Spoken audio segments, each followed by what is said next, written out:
Hello everyone and welcome to Civil Step. So जैसे कि आप सब जानते हैं कि हम आपके लिए सेशंस लेकर आ रहे हैं for MCQs for different topics. ठीक है, आपके एग्जामिनेशन के लिए।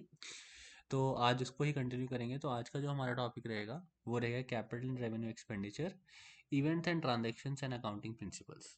तो अकाउंटिंग प्रिंसिपल्स के जो कुछ क्वेश्चन से हमने लास्ट लेक्चर में ऑलरेडी कर लिए हैं। एक दो क्वेश्चंस मैं और जहाँ पर लेके आया हूँ जो हो सकता है कि इंपॉर्टेंट हो आपके एग्जामिनेशन पर्पस के लिए। ठीक है, चलिए तो आइए स्टार्ट करते हैं। सबसे पहला जो आज का क्वेश्चन है वो है money spend 10,000 as travelling expense. ठीक है, money spend 10,000 as travelling expense of the directors on trips abroad for purchase of capital asset. ठीक है, तो यहाँ पर देखिए कहीं ना कहीं आपको ये क्वेश्चन पढ़ के थोड़ा बहुत आइडिया लग गया होगा कि यहाँ पर जो है कौन सा कंसेप्ट यूज हो रहा है, कॉस्ट कंसेप्ट यूज हो रहा है। ठीक है, तो कॉस्ट कंसेप्ट क्या बोलता है कि जितने भी एक्सपेंसेस हैं एसेट को लाने के लिए, एसेट को पुट टू यूज करने तक के सारे एक्सपेंसेस को हम जो है यहाँ पर ऐड करते हैं, और वो खर्चा हमारे लिए क्या होता है, कैपिटल एक्सपेंडिचर होता है। कौन सा खर्चा होता है, capital so sorry, capital expenditure जो है होता है। ठीक है, तो कैपिटल एक्सपेंडिचर की डेफिनेशन क्या है, ऐसा खर्चा जो एक तो नॉन रेकरिंग नेचर का होता है और वो एक्सपेंस जो है वो हम लॉन्ग टर्म पर्पस के लिए करते हैं। आई बात समझ में? तो आपका इस क्वेश्चन का आंसर क्या हो जाएगा, कैपिटल एक्सपेंडिचर आपका आंसर हो जाएगा। रेवेन्यू एक्सपेंडिचर कौन सा एक्सपेंडिचर होता है, जो डेली बेसिस पे आप एक्सपेंस करते हो, जो आप रेवेन्यू कमाने के लिए एक्सपेंस करते हो, छोटे मोटे खर्चे जो आप करते हो। ठीक है, देन प्रीपेड एक्सपेंस ऐसा होता है जो आपने आने वाले कमिंग फाइनेंशियल ईयर्स का जो एक्सपेंस है वो आपने ऑलरेडी कर दिया है। And what is preliminary expenditure, जब भी आप बिजनेस स्टार्ट करते हो तो उसके लिए जो एक्सपेंस होते हैं उसको हम प्रिलिमिनरी एक्सपेंडिचर का नाम देते हैं। तो इस क्वेश्चन का आंसर आपका कैपिटल एक्सपेंडिचर हो जाएगा। नेक्स्ट क्वेश्चन है a subsidy of 40,000 received from a government for working capital by a manufacturing concern. ठीक है, सब्सिडी मिली है 40,000 रुपीज। किस पर्पस के लिए मिली है, देखिए वर्किंग कैपिटल। वर्किंग कैपिटल का मतलब क्या होता है, जो काम करती है कंपनी, जो काम करता है बिजनेस एंटिटी, उसके लिए स्पेसिफिक पर्पस के लिए लोन जो है वह सब्सिडी मिली है। ठीक है, तो उस पर्पस के लिए ही सब्सिडी मिली है, मतलब जो डेली आप ये जो पैसा यूज करने वाले हो वो आप डेली एक्टिविटीज वर्किंग कैपिटल के लिए यूज करने वाले हो। तो अल्टीमेटली मैंने अभी अभी आपको बताया, जो पैसा आप बार बार यूज करते रहते हो, बार बार जो है आपको मिलता रहता है ना, और वर्किंग कैपिटल पर्पस के लिए यहाँ पर मिला है, मतलब आप उसको बार बार यूज करने वाले हो, डेली एक्टिविटीज के लिए यूज करने वाले हो, तो आपके लिए वो क्या हो जाएगा, रेवेन्यू रिसीट हो जाएगा। ठीक है, चलो, वर्किंग कैपिटल क्योंकि एक करंट एसेट है, हेंस इसको हम रेवेन्यू रिसीट ही मानेंगे। नेक्स्ट क्वेश्चन है इंश्योरेंस क्लेम रिसीव्ड हुआ है on account of machinery damage. ठीक है, तो सीधी सी बात यह है कि भाई देखो, इंश्योरेंस क्लेम किसके लिए हुआ है, कोई मशीनरी डैमेज हो गई, मशीनरी खराब हो गई। जैसे फॉर एग्जांपल अगर आपका कार है तो कार आपके लिए कैपिटल एसेट है ना, आपके लिए एक तरह से क्या है, वो कैपिटल एसेट है, एसेट है आपकी जिसको आप यूज कर रहे हो। ठीक है, फिक्स एसेट है आपकी जिसको आप यूज कर रहे हो। तो उसके रिलेटेड जो भी आपको इंश्योरेंस क्लेम मिला है वो भी आपके लिए क्या हो जाएगा, कैपिटल रिसीट हो जाएगा। ठीक है, क्या हो जाएगा, कैपिटल रिसीट हो जाएगा। तो इसका आंसर क्या हो जाएगा आपके लिए, कैपिटल रिसीट। नेक्स्ट क्वेश्चन है आपका if repair cost is 25,000, white wash expense are 5,000। ठीक है, both this expenses are related to presently used building. ठीक है, तो 25,000 और 5,000 दोनों के दोनों एक्सपेंस ऐसे हैं जो अभी फिलहाल जो बिल्डिंग यूज हो रही है उसके ऊपर जो है रिपेयर कॉस्ट और वाइट वॉशिंग के एक्सपेंसेस लगाए गए हैं। ठीक है, cost of extension of building is 2,50,000। ठीक है, एक्सटेंशन ऑफ बिल्डिंग के कितने खर्चे हैं, 2,50,000 के खर्चे हैं। And cost of improvement in electrical wiring system is 19,000। The amount to be expensed is, expensed का मतलब यहाँ पर क्या है कि रेवेन्यू एक्सपेंडिचर जो है, कितना खर्चा जो है आप प्रॉफिट एंड लॉस अकाउंट में डालोगे। ठीक है, तो अल्टीमेटली देखो हमें ये कॉस्ट ऑफ एक्सटेंशन तो साफ साफ पता लग रहा है कि ये कैपिटल नेचर का एक्सपेंस है, इसको आप जो है नहीं डालोगे कहाँ पर, पी एंड एल में।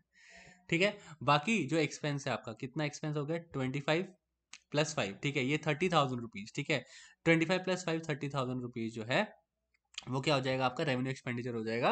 और ये जो 19,000 रुपीज, ये वाला जो 19,000 रुपीज है, ये भी क्या है, इस नए बिल्डिंग की ही इलेक्ट्रिक वायरिंग सिस्टम है। तो मैंने क्या बोला कि जो जब आप नया एसेट प्रिपेयर करते हो तो उसको पुट टू यूज करने के सारे एक्सपेंसेस आपको क्या करने पड़ेंगे, ऐड करने पड़ेंगे। तो इस केस में आपका कैपिटल एक्सपेंडिचर कितना होगा, 2,69,000, और रेवेन्यू एक्सपेंडिचर कितना होगा, 30,000 आपका हो जाएगा। ठीक है, चलिए अब अगले क्वेश्चन की तरफ बढ़ते हैं। Expense of machine result to increase in life. अगर मान लो आप एक मशीनरी अपने एसेट पे खर्चा कर रहे हो और उसकी वजह से आपका एसेट का लाइफ बढ़ रहा है, तो याद रखना जब भी आप ऐसा एक्सपेंस करते हो जिसकी वजह से एसेट का लाइफ बढ़ता है, वो आपका कैपिटल एक्सपेंडिचर होता है। कौन सा एक्सपेंडिचर होता है? कैपिटल एक्सपेंडिचर होता है। Legal fee acquire to property, ठीक है, सीधी सी बात है, देखो आप प्रॉपर्टी एक्वायर कर रहे हो, आप एक एसेट एक्वायर कर रहे हो, तो लीगल फीस जो आप प्रॉपर्टी के लिए पे कर रहे हो वो भी आपके लिए क्या हो जाएगा? कैपिटल एक्सपेंडिचर ही हो जाएगा। ठीक है, नेक्स्ट क्वेश्चन की अगर मैं बात करूं, विच of the following is an event. मैंने आपको क्लासेस में इवेंट और ट्रांजेक्शन का मतलब समझाया हुआ है ना? मैंने आपको क्लासेस में क्या समझाया हुआ है? इवेंट एंड ट्रांजेक्शन का मतलब ऑलरेडी समझाया हुआ है। तो इवेंट जो है वो क्या होता है कि जिसकी वजह से आपका अकाउंट का बैलेंस चेंज नहीं होता। ऐसा कोई चीज आपके बिजनेस में हो रही है जिसकी वजह से आपका अकाउंट का बैलेंस क्या हो रहा है? चेंज नहीं हो रहा है। पर ट्रांजेक्शन मतलब क्या होता है? ट्रांजेक्शन एक ऐसा जो है एक्टिविटी होती है बिजनेस में जहां पर आपका अकाउंट का बैलेंस चेंज हो रहा है। जैसे मान लो आपने सेल की आपको पैसे आए तो आपका अकाउंट का बैलेंस चेंज हो गया, है ना? या फिर अगर आपने क्रेडिट सेल की तो आपने जिसको सेल की उस पर्सन का बैलेंस जो है वो क्या हो गया? चेंज हो गया। आई बात समझ में? तो इसको हम बोलेंगे ट्रांजेक्शन, ठीक है। जैसे बट अगर मैं बोलूं, देखो सेकंड ऑप्शन क्या बोल रहा है? Closing stock of worth 4000 rupees, ठीक है। तो क्लोजिंग स्टॉक है वो 4000 रुपीज का है। तो क्या मेरे ये बोलने से क्या स्टॉक का बैलेंस चेंज हो गया? नहीं। तो ऐसा कोई एक्टिविटी जिसकी वजह से जिसको जिसको पूछने से या फिर जिसको करने से आपके अकाउंट का बैलेंस चेंज नहीं होता, उसको हम क्या बोलते हैं? इवेंट बोलते हैं। तो आंसर आपका बी क्लोजिंग स्टॉक हो जाएगा। ठीक है, next question. At the end of the financial year mister x earns a profit of 57,000 in his business. This is a transaction, an event, a transaction as well as an event and neither a transaction nor an event। तो याद रखिएगा, अगर मेरे ये बोलने से कि भाई आपने इतना प्रॉफिट अर्न किया तो आपका कोई भी बैलेंस चेंज नहीं हो रहा है, ठीक है, तो आपके लिए क्या होगा? एक इवेंट होगा। अगला क्वेश्चन है, government raises funds through taxes and spends on various development activities. ठीक है, अब देखो गवर्नमेंट ने ऑब्वियसली टैक्सेस लेती है आपसे, लोगों से जो भी इनकम कमाते हैं उनसे टैक्सेस लिए जाते हैं और उनको कहाँ खर्च किया जाता है? डेवलपमेंट एक्टिविटीज में खर्च किया जाता है। जो डेफिसिट या सरप्लस होता है ना, मान लो कि अगर गवर्नमेंट ने 1000 रुपया टैक्स लिया और 1010 रुपये खर्च दिया, तो वो 10 रुपीज एक्स्ट्रा कहाँ से लिए जाएंगे? बोरिंग से लिए जाएंगे। तो उसको डेफिसिट बोलते हैं। सरप्लस मतलब क्या हो गया? मान लो 1000 रुपीज इकट्ठा किया, सिर्फ 990 रुपये एक्सपेंस किया, ठीक है। सो द डेफिसिट और surplus at the end of accounting year is these both activities are a transaction, an event, a transaction as well as an event, neither transaction nor an event। ठीक है, तो government ने fund raise किया, government ने fund raise करने से उनके पास क्या आएगा? पैसा आएगा, तो ट्रांजैक्शन हुआ, क्योंकि अल्टीमेटली पैसा आ रहा है तो उनका अकाउंट का बैलेंस चेंज होगा। और हमारे ये बोलने से कि भाई डेफिसिट है कि सरप्लस है, ठीक है, आपके पास 10 रुपए का डेफिसिट आया, 10 रुपए का सरप्लस आया, जो भी है, तो हमारे ये बोलने से आपका अकाउंट का बैलेंस चेंज नहीं हो रहा, तो ये ट्रांजेक्शन भी है और इवेंट भी है। ठीक है, next question. The convention of conservatism, है ना, कंजर्वेटिज्म बोलो या प्रूडेंस कंसेप्ट बोलो, when apply to the balance sheet result in understatement of assets, understatement of liabilities, over statement of capital या ओवर स्टेटमेंट ऑफ एसेट्स। जब भी आप conservatism या फिर प्रूडेंस का कंसेप्ट अप्लाई करोगे तो याद रखना आपके जो एसेट्स हैं वो अंडरस्टेट ही होंगे। जनरली क्या होता है कि एसेट्स आपके क्या होंगे? अंडरस्टेट होंगे। मान लो एग्जांपल लेता हूँ, मान लो कि आपकी एक इन्वेंट्री थी 100 रुपीज की। क्या थी? एक इन्वेंट्री थी कितने की? 100 रुपीज की, ठीक है। बट उसकी क्योंकि कॉस्ट 100 रुपीज थी, बट उसका जो एनआरवी है वो कितना था? नेट रिलाइजेबल वैल्यू कितना था? 90 रुपीज था, मान लीजिए। तो इन्वेंट्री का जो रूल है वो क्या बोलता है कि आपको जो इन्वेंट्री है वो कॉस्ट और NRV which ever is less पे रिकॉर्ड करनी है। तो कैन आई से दिस कि आपने इस कंजर्वेटिज्म रूल की वजह से आपने 90 रुपीज पे इन्वेंट्री रिकॉर्ड की और आपने अपनी इन्वेंट्री को 10 रुपए से कॉस्ट से भी कम अंडरस्टेट कर दिया। ठीक है, इज इट क्लियर? चलो, अगला क्वेश्चन है, mister Z sold goods worth ₹75,500, 50,000 in cash and 25,500 on credit. In the ordinary course of business, he recorded 50,000 as cash sales and 25,500 as account receivable. ठीक है, as at 31st March of 2014. Which concept of accounting is being followed? ठीक है, तो अब यहाँ पर कौन सा कंसेप्ट फॉलो हो रहा है कि जो फिफ्थ उन्होंने क्या किया? सेल तो उन्होंने पूरी रिकॉर्ड कर ली क्योंकि अल्टीमेटली उन्हें सारा का सारा सामान बेचा है, ठीक है। अगर आप कैश सिस्टम फॉलो करते तो आप कितनी सेल रिकॉर्ड करते? सिर्फ 50,000, बिकॉज आपको 50,000 ही पैसे में मिला है, 50,000 ही कैश में मिला है। बट इस केस में क्या हो रहा है कि उन्होंने सारा का सारा सेल्स रिकॉर्ड कर लिया, ठीक है। 50,000 कैश सेल रिकॉर्ड कर लिया, 25,500 उन्होंने अकाउंट रिसीवेबल जो है एज एन अकाउंट रिसीवेबल, ठीक है, एज एन अकाउंट रिसीवेबल जो है वो रिकॉर्ड कर लिया। ठीक है, तो अब यहाँ पर कौन सा सिस्टम जो है वो फॉलो किया गया है, साफ साफ पता लग रहा है अक्रूवल कंसेप्ट जो है फॉलो किया गया है। सारा का सारा सेल्स रिकॉर्ड किया गया था और जो 25,500 बचा हुआ है, ठीक है, उसको उन्होंने as an account receivable record कर लिया है। आई बात समझ में? तो यहाँ पर देखिए कि अगर 50,000 ही रिकॉर्ड करते हो तो वो कैश सिस्टम फॉलो कर रहे होते, बट उन्होंने पूरा रिकॉर्ड किया तो 25,500 हो गया। ठीक है, next question, Gyan received 5,000 rupees advances from a customer, he showed this amount as an income, which accounting concept is not followed. तो वही सेम, उन्होंने क्या किया कि पैसा आया, एडवांस मिला, उन्होंने अभी तक सर्विसेज डिलीवर नहीं की, है ना, उन्होंने अभी तक कुछ भी डिलीवर नहीं किया है, और उन्होंने अपनी रेवेन्यू में रिकॉर्ड कर लिया, अपनी इनकम में रिकॉर्ड कर लिया। तो कौन सा कंसेप्ट फॉलो नहीं किया गया? कंजर्वेटिज्म प्रिंसिपल फॉलो नहीं किया गया। कंजर्वेटिज्म प्रिंसिपल क्या बोलता है कि प्रॉफिट्स को कभी भी एंटिसिपेट नहीं करना है, हाँ लॉसेस को जरूर एंटिसिपेट कर लेना है।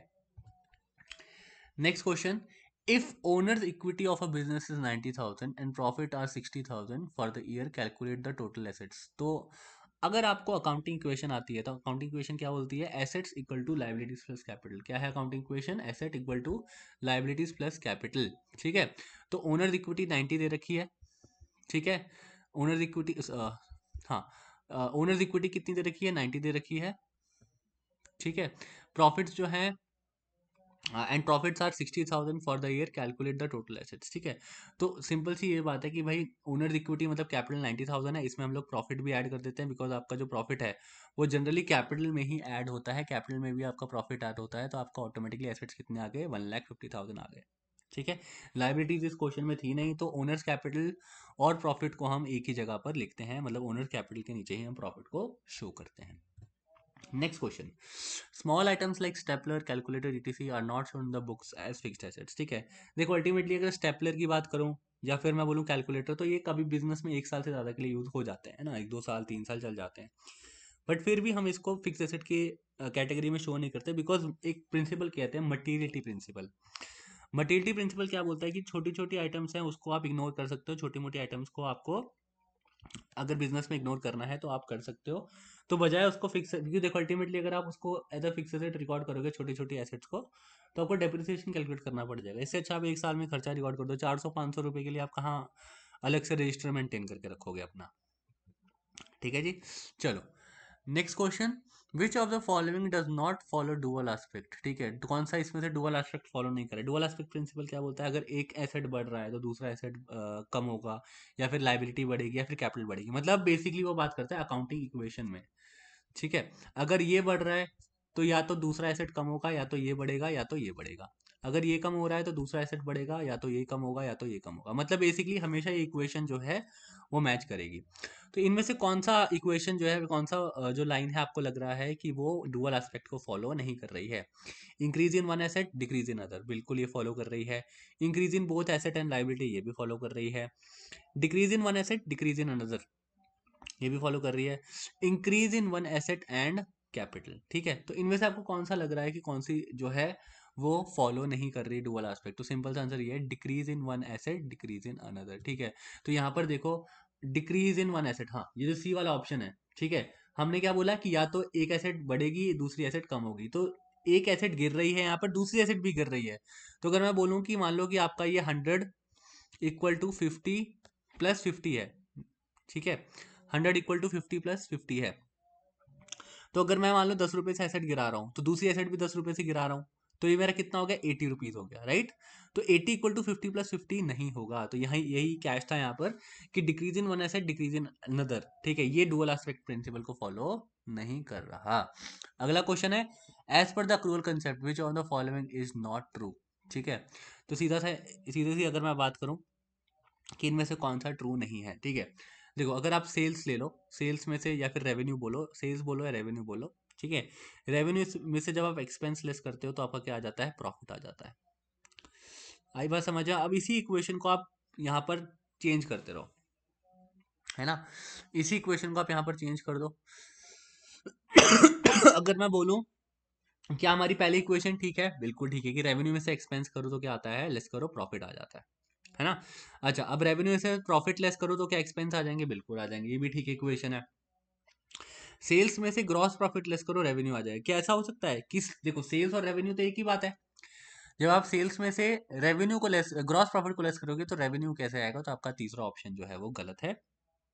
ठीक है, तो ये जो है सेल्स और रेवेन्यू एक ही चीज होती है, तो जब सेल्स में से ग्रॉस प्रॉफिट आप लेस करोगे तो कैसे रेवेन्यू आएगा? That is impossible. ठीक है, चलिए, आई होप कि आपको ये क्वेश्चन भी समझ में आ गया होगा। चलिए, thank you so much guys. I hope कि आपको आज का सेशन पसंद आया हो, आपको सारे के सारे क्वेश्चन जो है वो समझ में आ गए हो। ठीक है, और अब वैसे ही मिलते रहेंगे हम नेक्स्ट सेशंस में। ठीक है जी, okay, thank you so much, and I hope कि आपकी तैयारी अच्छे से चल रही होगी।